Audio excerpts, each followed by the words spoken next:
भूतले श्रीमते भक्ती वेदांत स्वामिना इति नामिने. नमस्ते सरस्वते देवे गौरवाणी प्रचारिणे निर्विशेष शून्यवादी पाश्चात्य देश तारिणे. जय हो श्री कृष्ण चैतन्य प्रभु नित्यानंद श्री अद्वैत गदाधार श्रीवासादि गौर भक्त वृंद. हरे कृष्णा कृष्ण कृष्णा हरे हरे हरे रामा राम राम हरे हरे. हरे कृष्ण. सर्वांना वाचनाला सुरुवात करण्याआधी प्रभू श्रीकृष्णांच्या चरणी नतमस्तक होऊया आणि त्यांचा आशीर्वाद घेऊया. श्री श्री राधा गोविंदांच्या चरणी नतमस्तक होऊया आणि त्यांचा आशीर्वाद घेऊया. श्रीला प्रभुपादांच्या चरणी नतमस्तक होऊया आणि त्यांचा आशीर्वाद घेऊया. नामनिष्ठ दास प्रभूजींना वंदन करूया. आणि माझ्या प्रेरणा पूजा माताजी, मनीषा माताजी आणि अन्वया माताजी यांना वंदन करून आज आपण आपल्या वाचनाची सुरुवात करूया. इस्कॉन श्री श्री राधा गोविंद टेम्पल मंगळुरू यांच्या कृष्ण पूर्ण पुरुषोत्तम भगवान या पुस्तकाच्या मराठीमधील वाचनामध्ये तुम्हा सर्वांचं स्वागत आहे. तर काल आपण आपला 12वा अध्याय वाचून पूर्ण केला होता आणि आज सुरुवात करूया आपल्या 13व्या अध्यायाच्या वाचनाला. हरे कृष्ण. श्रील प्रभुपाद की जय. अध्याय 13वा, ब्रह्म विमोहन लीला. गोप बालकांनी अघासूर वधाची चर्चा 1 वर्षापर्यंत का केली नव्हती, हा परीक्षित महाराजांचा प्रश्न ऐकून शुकदेव गोस्वामींचा उत्साह द्विगुणित झाला. ते सांगू लागले, राजा आपल्या जिज्ञासूपणामुळे भगवान श्रीकृष्णांच्या दिव्य लीलांबाबतची विषय वस्तू सारखी नवनवीन होत आहे. असे म्हटले आहे की आपले मन, शक्ती, वाणी, कर्ण हे सदैव श्रीकृष्णांबाबतच्या श्रवण कीर्तनात संलग्न करणे हा भगवत भक्तांचा स्वभाव असतो. यालाच कृष्ण भावना म्हटले जाते. आणि जो श्रीकृष्णांबाबतच्या श्रवण कीर्तनात सदैव तन्मय झालेला आहे त्याच्याकरिता ही विषय वस्तू कधी नीरस अथवा जुनी होत नाही. हेच दिव्य विषय वस्तूचे भौतिक विषय वस्तूहून आगळे वैशिष्ट्य आहे. भौतिक विषय वस्तू एकदा दोनदा ऐकल्यावर नीरस बनते आणि पुन्हा तिच्या श्रवणात रुची वाटत नाही. मनुष्याला सदैव बदल हवा असतो, परंतु दिव्य विषय वस्तू मात्र नित्य नवनवायमान असते. याचा अर्थच असा की भगवंतांविषयी सदैव कितीही श्रवण आणि कीर्तन केले तरी त्यात कधीही थकवा येत नाही.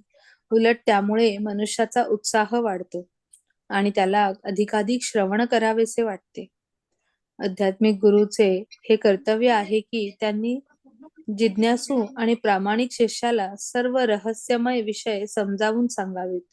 आणि अशा प्रकारे शुकदेव गोस्वामींनी अघासूर वधाच्या घटनेची चर्चा 1 वर्षापर्यंत का केली नव्हती याचे रहस्य स्पष्ट करून सांगायला सुरुवात केली.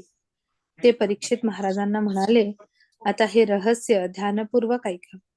श्रीकृष्णांनी अघासुराचा वध केला आणि त्याच्या मुखातून आपल्या मित्रांना वाचविले. त्यानंतर ते सर्व गोप बालक यमुना काठी आले. त्यावेळी श्रीकृष्ण त्यांना म्हणाले, प्रिय मित्र हो, पहा तर खरे, हा मऊ वालुकामय यमुना काठ खेळण्यासाठी आणि भोजन करण्यासाठी किती सुरेख आहे. येथे यमुना जळात कशी सुंदर कमळे फुललेली आहेत आणि त्यांचा सुगंध कसा सर्वत्र दरवळला आहे ते पहा. हे पक्ष्यांचे कूजन, मयुराची केकावली, वृक्षवेलीतून उमटणारी पानांची सळसळ आणि त्यांचा परस्पर उमटणारा प्रतिध्वनी या सर्वांचा मधुर संमिश्र स्वर या वृक्षावलीने निर्माण केलेल्या देखाव्याच्या सौंदर्यात अधिकच भर टाकणारा आहे. आता या फारच उशीर झाला आहे. आपल्याला भूक देखील लागली आहे. तेव्हा आपण येथेच भोजन करूया. आपण वासरांना पाणी पाजवून आपल्या जवळच ठेवूया, म्हणजे आपण न्याहारी करत असताना ते येथील कोवळ्या कुरणात आनंदाने चरतील. श्रीकृष्णांचा बेत ऐकल्यावर सर्व गोप बालकांना अतिशय आनंद झाला. आणि ते म्हणाले, निश्चित आपण येथेच बसून भोजन करू. त्यांनी वासरांना कोवळे मऊ गवत खाण्यासाठी सोडले. तदनंतर श्रीकृष्णांना मध्यस्थानी ठेवून ते सर्व त्यांच्या भोवताली बसले. त्यांनी घरून आणलेल्या आपल्या शिदोऱ्या सोडल्या. श्रीकृष्ण गोप बालकांच्या रिंगणात मध्यावर बसले होते. सर्व मुले श्रीकृष्णांकडे मुख करून बसली होती. ते सर्व जण श्रीकृष्णांना समोरासमोर अखंडपणे पाहण्याचे सुख घेऊ लागले. अशा प्रकारे जेव्हा ते भोजनासाठी बसले होते, तेव्हा त्यांची शोभा एखाद्या कमळ फुलाप्रमाणे दिसत होती. सर्वांच्या मध्यावर बसलेले श्रीकृष्ण कमळ कर्णिके समान दिसत होते. आणि त्यांचे सवंगडी गोपबालक हे निरनिराळ्या कमळ दळांप्रमाणे दिसत होते. गोपबालकांनी फुले, पाने तसेच झाडांच्या साली गोळा करून आणल्या होत्या आणि आपल्या शिदोऱ्यातील पदार्थ त्यांच्यावर ठेवून श्रीकृष्णांसमवेत ते आनंदाने भोजन करू लागले. भोजन चालले असताना प्रत्येक गोपबालक श्रीकृष्णांसमवेत घडलेल्या वेगवेगळ्या गोष्टी सांगे आणि थट्टेच्या भाषणांनी सर्वांना हसवीत एकमेकांच्या संगीताचा ते आनंद लुटू लागत.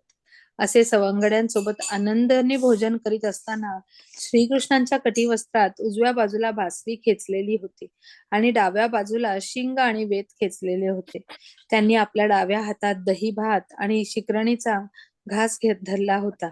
त्यांच्या कमलदलांसमान करांगुलांमधून तो दृष्टीस पडत होता.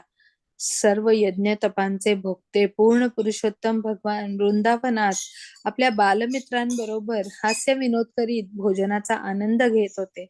खरे तर त्यांचे बालसखे पूर्ण पुरुषोत्तमाच्या संगतीत निखिल दिव्यानंदाचे आस्वादन करीत होते. त्यावेळी जवळच चरणारी वासरे कोवळ्या गवताच्या मिशाने सुदूर वनात पोहोचली आणि दृष्टीआड गेली.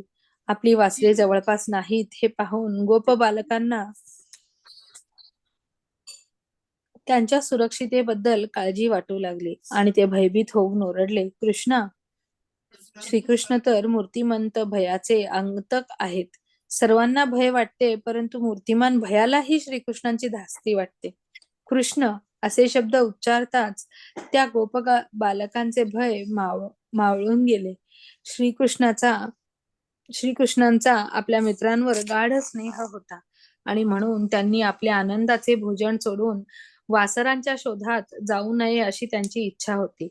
ते आपल्या सख्यांना म्हणाले, मित्रांनो, तुम्ही अर्ध्या भोजनावरून उठू नका, आनंदाने भोजन करा. मी स्वतः वासरे शोधण्यासाठी जातो. श्रीकृष्णांच्या वाम हस्तकमळावर तो दया शिकरणाचा कवळ तसाच होता आणि त्याच स्थितीत ते तात्काळ वनातील झाडाझुडपांमधून आणि गुफांमधून वासरांचा शोध घेत फिरू लागले. अशा प्रकारे त्यांनी संपूर्ण वनातून शोध केला, परंतु कोठेही वासरे सापडली नाहीत. अघासुराचा वध झाला.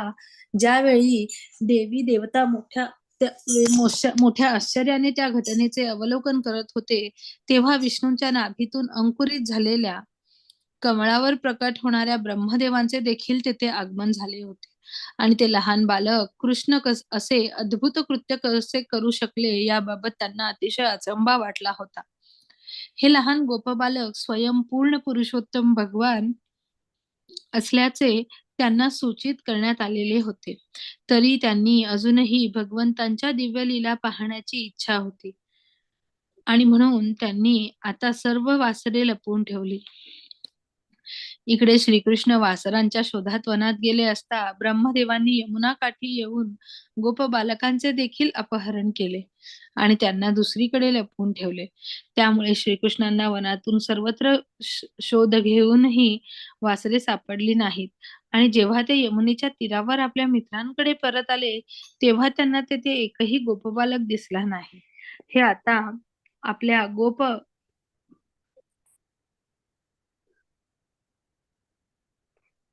गोप सवंगड्यांसह हरवून बसले होते. एका गुराखी मुलाच्या रूपाने श्रीकृष्ण ब्रह्मदेवांच्या तुलनेत अगदी नगण्य होते, परंतु ते पूर्ण पुरुषोत्तम आहेत आणि ब्रह्मदेवांनी सगळी वासरे त्यांच्या बरोबर सर्व गोप बालकांचे अपहरण केले असल्याने त्यांनी खचितच जाणले. त्यांनी विचार केला, ब्रह्मदेवांनी सगळ्या वासरांचे आणि गोपबालकांचे अपहरण केले आहे. मग मी एकटा वृंदावनात कसा जाणार? मातांना तर अतिशय दुःख होईल. श्रीकृष्णांनी आपल्या बालमित्रांच्या मातांना प्रसन्न ठेवण्याकरिता आणि ब्रह्मदेवांना आपल्या परमसामर्थ्याची जाणीव करून देण्याकरिता एकाच वेळी स्वतःचा वासरांच्या आणि गोपबालकांच्या रूपात विस्तार केला. अर्थात ते स्वतःच सर्व गोपबालक आणि गोवत्से बनले. वेदशास्त्रामधून म्हटले आहे की पूर्ण पुरुषोत्तम अगोदरच आपल्या शक्तीने सर्व प्राणी मात्रांमध्ये विस्तारित झाले आहेत. असे असल्याने त्यांना अनेक गोपबालकांच्या आणि वासरांच्या रूपात प्रकट होणे कधीही सामर्थ्यशाली घडलेले नाही. ते सर्व गोपबालक वेगवेगळ्या बांध्याचे, रूपाचे, चेहऱ्याचे होते आणि त्यांची वस्त्रे, अलंकार तसेच त्यांचा स्वभाव, कार्ये असे सर्वच वेगवेगळे होते. परंतु दुसऱ्या शब्दात प्रत्येक मनुष्य स्वतंत्र आत्मा असल्याने प्रत्येकाची रुची, कार्ये, स्वभाव हे इतरांपासून भिन्न असतात. तथापि श्रीकृष्ण अशा वेगवेगळ्या रूपांच्या बालकांमध्ये प्रकट झाले. त्याचप्रमाणे ते स्वतःच वेगवेगळ्या उंचीच्या, रंगाच्या वासरांच्या रूपात देखील प्रकट झाले. हे शक्य होण्याचे कारण म्हणजे सर्व काही त्यांच्या शक्तीचेच प्राकट्य आहे. विष्णू पुराणात परस्य ब्राह्मण शक्तीही असे म्हटले आहे. आम्ही या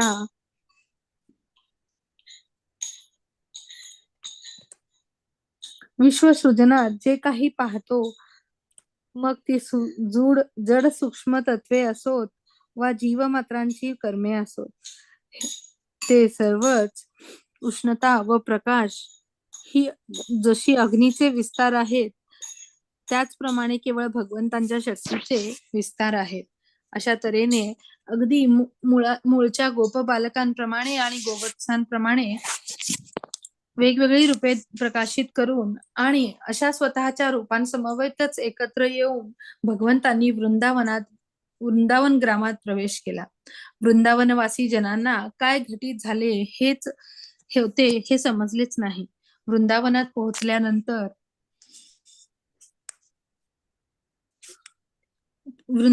पोहोचल्यानंतर सर्व वासरे त्यांच्या त्यांच्या गोठ्यांमध्ये गेली आणि गोपबालक त्यांच्या त्यांच्या घरी गेले. घरी पोहोचण्यापूर्वी गोपबालकांनी आपल्या बासऱ्या वाजविल्या. बासऱ्यांचा ध्वनी श्रवण करताच गोपिका आपल्या मुलांना घेण्याकरिता घराबाहेर आल्या. त्यांनी त्यांना छातीशी धरले.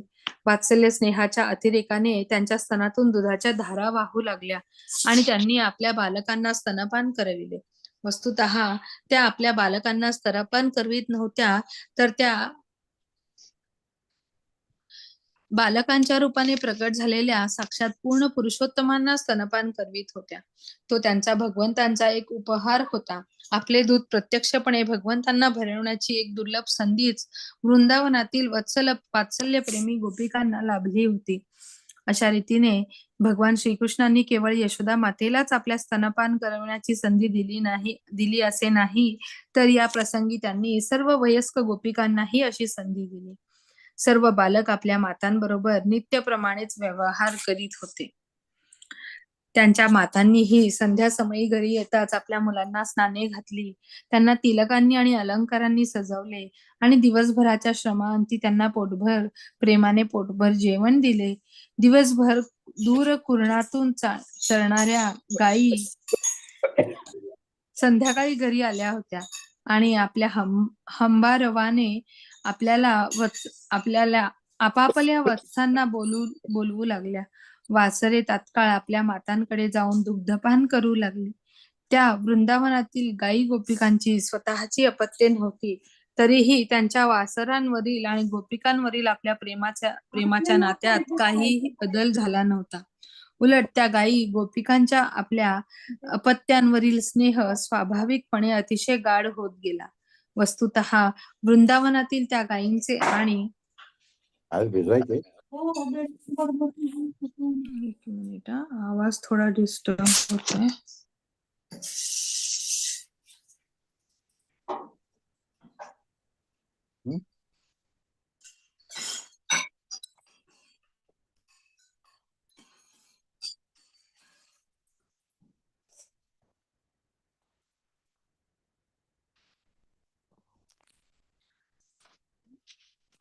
वयस्क गोपिकांचे आपल्या स्वतःच्या अपत्यांपेक्षाही श्रीकृष्णांवर अत्यधिक प्रेम होते. परंतु या प्रसंगानंतर त्यांचे आपापल्या अपत्यांवरील प्रेम तात्काळ वृद्धिंगत झाले. आता त्या श्रीकृष्णांप्रमाणेच त्यांच्यावर प्रेम करू लागल्या. संपूर्ण 1 वर्षापर्यंत श्रीकृष्ण त्या गोपबालकांच्या आणि गोवत्सांच्या रूपाने वृंदावनात आणि कुर्णातून उपस्थित राहिले. भगवद्गीतेत सांगितल्याप्रमाणे श्रीकृष्णांचे परमात्मा हे अंशविस्तार रूप सर्व प्राणीमात्रांच्या हृदयात स्थित आहे. त्याचप्रमाणे त्यांनी 1 वर्षापर्यंत गोप बालकांच्या आणि गोवत्सांच्या रूपात आपला अंशविस्तार केला होता. 1 वर्ष पूर्ण होण्या अगोदर एकदा श्रीकृष्ण आणि श्री बलराम वासरांना चारण्यासाठी वनात गेले होते. तेव्हा गोवर्धन पर्वतावर काही गायी चरत असल्याच्या त्यांना दिसल्या. गोवर्धनाच्या पायथ्याशी दरीत मुले वासरांना चरीत असताना गायींची नजर त्यांच्यावर गेली आणि अचानक आपल्या वासरांवर नजर जाताच त्या वासरांकडे धावत सुटल्या. त्या मागचे आणि पुढचे पाय जवळून उड्या घेत खाली चालल्या. त्या आपल्या वत्सांबद्दलच्या स्नेहातिरेकाने इतक्या उद्वेगित झाल्या होत्या की त्यांनी गोवर्धन पर्वतावरून कुर्णापर्यंतच्या अडचणीच्या रस्त्याचीही पर्वा केली नाही. आपल्या वत्सांबद्दलच्या गाढ मातृप्रेमामुळे त्यांच्या दुधाने भरलेल्या कासांमधून दूध जमिनीवर ओसंडू लागले आणि त्या आपली पुच्छे उचलून वासरांजवळ आल्या. परंतु ही वासरे त्यांची नव्हती. गोवर्धन पर्वताच्या पायथ्याशी चरणारी ही वासरे त्यांच्या वासरांहून काहीशी मोठी होती आणि कुर्णातील गवत खाऊन समाधानी असलेली ही वासरे गायींच्या कासांमधून पितील अशी अपेक्षा नव्हती. तथापि गायी त्यांच्याकडे धावत आल्या आणि त्यांना चाटू लागल्या. वासरे ही विनाविलंब त्यांच्या कासांमधून दूध पिऊ लागली. त्यावेळी गायी वासरे एकमेकांच्या दृढ स्नेहबंधनाने बद्ध असल्याचे प्रत्ययास येत होते. ज्यावेळी या गायी गोवर्धन पर्वतावरून खाली वासरांकडे धावत सुटल्या तेव्हा त्यांना सांभाळणाऱ्या गुराख्यांनी त्यांना थांबवण्याचा आटोकाट प्रयत्न केला. दुभत्या व मोठ्या गायी सांभाळण्याचे काम प्रौढ गोपांकडे असे आणि लहान वासरे सांभाळण्याचे काम लहान मुले करीत असत. वासरांनी गायींचे दूध पिऊ नये यासाठी शक्यतो त्यांना गायींपासून वेगळे ठेवण्यात येत असे. परंतु गोवर्धन पर्वतावर चरणाऱ्या गायींनी जेव्हा पायथ्याशी चरणारी वासरे पाहिली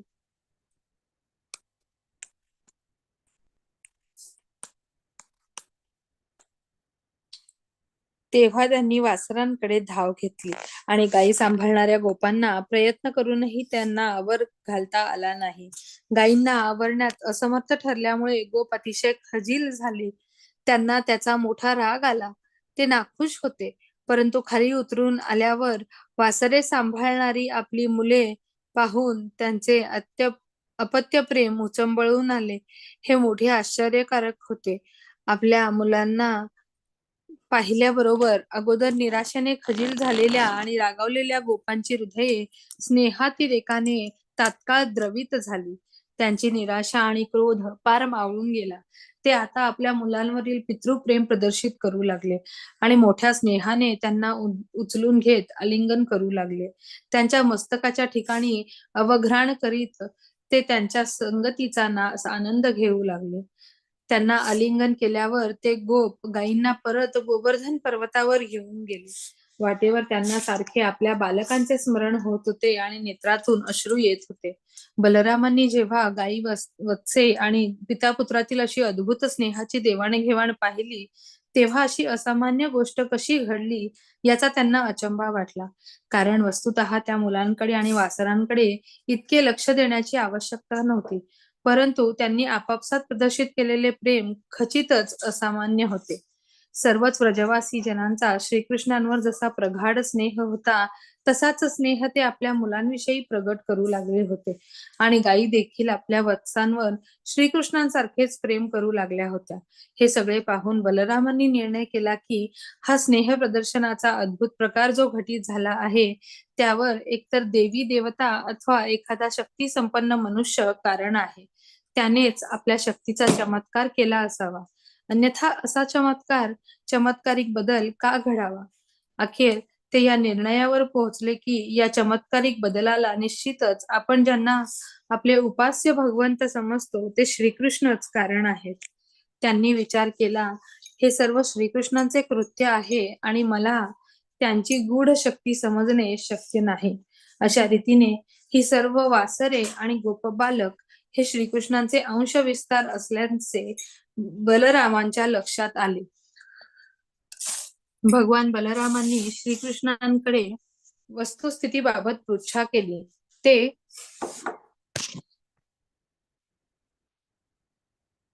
म्हणाले, प्रिय कृष्णा, मला सुरुवातीला असे वाटले की हे गोपबालक आणि वासरे एकतर थोर ऋषी आणि संत असावेत अथवा देवता असावेत, परंतु ती सर्व तुझे विस्तार रूपे आहेत असे दिसते.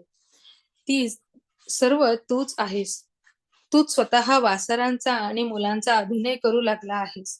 या गोष्टीचे रहस्य काय? पहिली वासरे आणि गोपबालक कुठे गेले?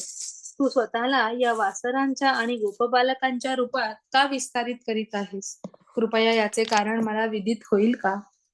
श्री बलरामांच्या विनंतीवरून ब्रह्मदेवांनी वासरांचे आणि बालकांचे केसे अपहरण केले होते आणि मूळची वासरे आणि बालके हरवलेली असल्याचे ब्रजवासी जनांना समजू नये म्हणून आपण स्वतःच विस्तार करून त्या घटनेला कसे लपवून ठेवले आहे हे श्रीकृष्णांनी त्यांना संक्षेपात सांगितले. श्रीकृष्ण बलरामांचे असे संभाषण चालले असताना ब्रह्मदेव एका क्षणाच्या मध्यंतरानंतर परत वृंदावनाकडे आले. तेथे एक क्षण म्हणजे ब्रह्मदेवांच्या आयुर्मर्यादेनुसार समजावा. भगवद्गीतेतून आपल्या ब्रह्मदेवांचं आयुष्य मर्यादेची माहिती मिळते. 1000 चतुर्युगे, 1000 गुणिले 43,20,000 वर्षे म्हणजे ब्रह्मदेवांचे 12 तास होत. याप्रमाणे ब्रह्मदेवांचा एक क्षण हा सौर कालगणनेनुसार 1 वर्षाचा काळ होय. ब्रह्मदेवांच्या कालगणनेप्रमाणे ते एका क्षणानंतर गोपबालक आणि वासरांच्या अपहरणाने उडालेल्या गोंधळाची मजा पाहण्याच्या इच्छेने वृंदावनाकडे परत आले. तथापि आपण अग्नीशी खेळ खेळत आहोत याचेही त्यांना भय वाटत होते. श्रीकृष्ण त्यांचे स्वामी होते आणि त्यांनी मौजे खातर श्रीकृष्णांच्या सवंगड्यांचे आणि गोवत्सांचे अपहरण करून खोडकरपणा केला होता. ब्रह्मदेव खरोखर काय घडते हे पाहण्यासाठी उत्सुक होते आणि म्हणून त्यांनी फार काळ वाट पाहिली नाही. ते क्षणात परत आले. वृंदावनात आल्यावर ब्रह्मदेवांना तेथे पूर्वीप्रमाणेच सर्व वासरे आणि श्रीकृष्णांसोबत क्रीडा करणारे गोपबालक दिसले. त्यांनी त्या सर्व गोपबालकांचे आणि गोवत्सांचे अपहरण करून त्यांना योगशक्तीच्या प्रभावाने निद्राधीन करून लपवून ठेवले होते आणि याची त्यांना मनोमन पूर्ण खात्री होती. तथापि आता मात्र हे गोपबालक आणि गोवत्से अगदी तशीच दिसत होती. ब्रह्मदेव विचार करू लागले, मी सर्व गोपबालकांचे आणि गोवत्सांचे अपहरण केले होते आणि ते अजूनही निद्रिस्त असल्याचे मला माहित आहे. मग आता त्याच प्रकारची वासरे आणि बालके श्रीकृष्णांसोबत क्रीडा करीत आहेत हे कसे? माझ्या शक्तीचा त्यांच्यावर प्रभाव झाला नाही असे म्हणावे की काय? ते 1 वर्षापासून श्रीकृष्णांसोबत क्रीडा करीत आहेत असे तर नाही. ब्रह्मदेवांनी ते कोण असावेत आणि त्यांच्या शक्तीचा प्रभाव त्यांच्यावर कसा झाला नाही हे जाणण्याचा प्रयत्न केला, परंतु त्यांना काहीच निर्णय काढता आला नाही. दुसऱ्या शब्दात ते स्वतःच्या योगशक्तीच्या इंद्रजालात फसले होते. तेथे त्यांच्या शक्तीची अंधकारातल्या बर्फासारखी अथवा दिवसा चमकणाऱ्या काजव्यासारखी स्थिती झाली. रात्रीच्या अंधारात काजवा काही चकाकी दाखवू शकतो, तसेच दिवसा सूर्यप्रकाशात पर्वत शिखरांवरील बर्फ चांदीसारखी चमक दाखवतो, परंतु रात्री बर्फ चमकत नाही आणि दिवसा काजवा चमकत नाही. त्याप्रमाणे ब्रह्मदेवांनी दाखविलेला योग सामर्थ्य श्रीकृष्णांच्याच योग सामर्थ्यामुळे रात्रीच्या बर्फाप्रमाणे अथवा सूर्यापुढील काजव्याप्रमाणे ठरले. सिद्धी सामर्थ्य प्राप्त असलेला मनुष्य जर मोठ्या सिद्धी सामर्थ्यापुढे आपले शक्ती प्रदर्शन करण्याचा प्रयत्न करू लागला तर त्याला स्वतःला निष्प्रभ व्हावे लागते ब्रह्मदेवांसारखीच सारख्याची भगवान श्रीकृष्णांसमोर सामर्थ्य प्रकट करण्याच्या प्रयत्नामुळे हास्यास्पद स्थिती झाली आणि ते स्वतःच्या योग सामर्थ्याबद्दल स्वतःच संभ्रमित झाले.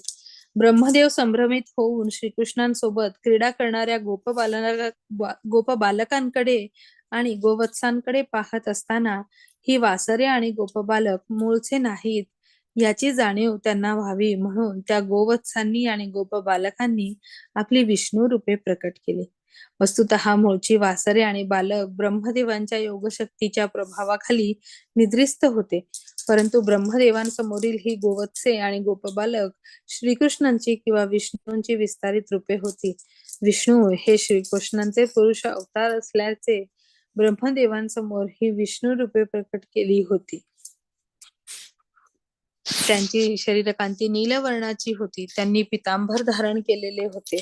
ते सर्व रूपे चतुर्भुज होती आणि त्यांनी आपल्या 4 हातात शंख, चक्र, गदा, कमळ अशी चिन्हे धारण केलेली होती. त्यांच्या शिरावर दीप्तिमान हिरेजडित मुकुट होते. त्यांच्या कंठात मुक्तामाळा होत्या. कानात कुंडले होती आणि त्यांनी पुष्पहार घातले होते. त्यांच्या वक्षस्थळावर श्रीवत्स चिन्ह होते. त्यांच्या हातात बाजूबंद आणि इतर आभूषणे होती. त्यांचे कंठ शंखसदृश वलयांकित होते. हरे कृष्णा. तर आपण इथे थांबूया आणि उर्वरित अध्यायाचं वाचन आपण उद्या करूया. मी प्रार्थना म्हणते आणि मग आपण थांबूया. वांछा